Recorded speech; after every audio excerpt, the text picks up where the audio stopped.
The theatrics surrounding the Brexit negotiations have caused many to pay little attention to something far more important when considering the future of Europe: the formal launch of the EU's permanent structured cooperation in defence. Eurosceptics have for years derided such moves as an attempt to undermine NATO by forming some kind of parallel EU army. In reality, the plans are so moderate and the politics behind them so fraught that such concerns flatter those responsible.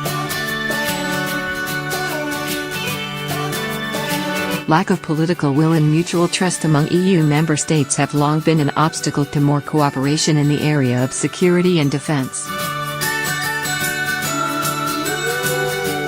In the years of austerity that followed the financial crisis, defense budgets all over Europe were slashed in an uncoordinated manner, hollowing out most member states' military capabilities. Facing a fraught security climate in the Arab world, EU member state leaders decided in 2013 to buck the trend. But progress has been slow.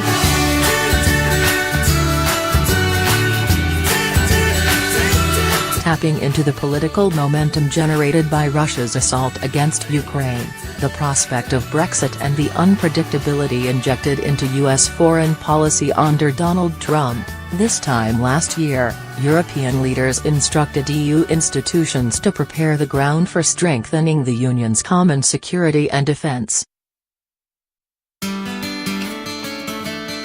12 months later, a separate European Defence Fund has been created, along with an annual review mechanism to make sure member states are keeping up with their defence spending and planning, as well as a permanent headquarters. On top of that, the EU is now formally launching the catchily named Permanent Structured Cooperation, PESCO in Eurospeak, between 24 member states for the development and deployment of defence capabilities. Although this package was developed with remarkable speed, in response to the sense that European countries should be offering better protection against the security threats within and outside of its borders, the political rhetoric surrounding it has raised expectations that the Union may not be able to meet. First, the German desire for inclusivity, having as many as 25 member states on board in PESCO, will ultimately hold back substantial progress in this field. While the level of ambition described has thus far been maintained, the EU's decision-making by way of unanimity will mean that the speed with which any of this can happen will be determined by the slowest of the pack. Poland may well replace the UK as the member state which most frequently slams on the brakes. In the face of Russian aggression, the country relies on the provision of hard security guarantees by the US. Warsaw has long resisted the idea of EU defense integration for fear that it might undermine NATO's resolve in coming to the rescue in its hour of need.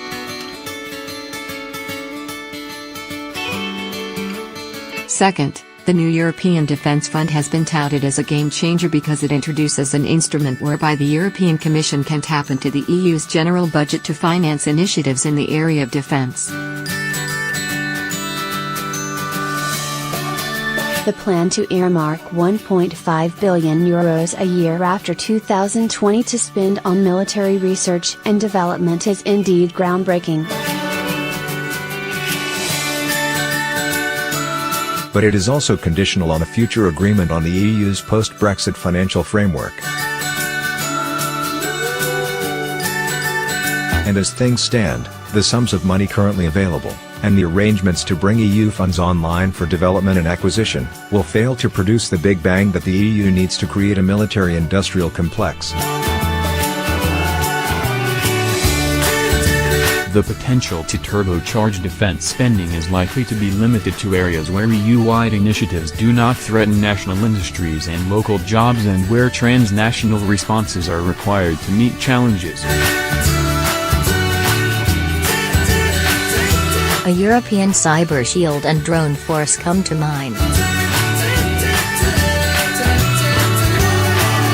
Third, the creation of a coordinated annual review on defense, CARD, also depends on trust. The system is designed to encourage EU member states to synchronize their budgets and capability plans. Yet CARD operates on a voluntary basis. Short of suspending a member state from PESCO, it is unclear how compliance with the binding commitments will be enforced.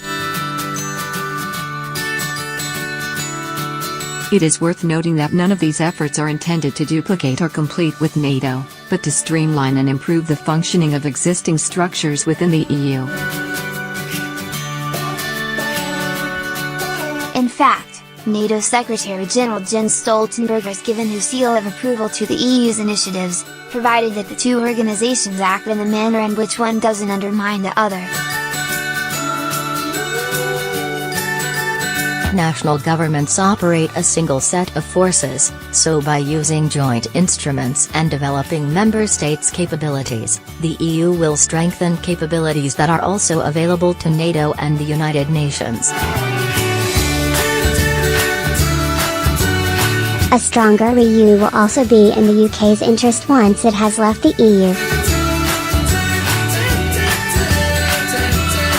The British government's plans to forge a strong military partnership with the EU may seem ironic when considering the fact that as a member state, the UK constantly tried to prevent such progress.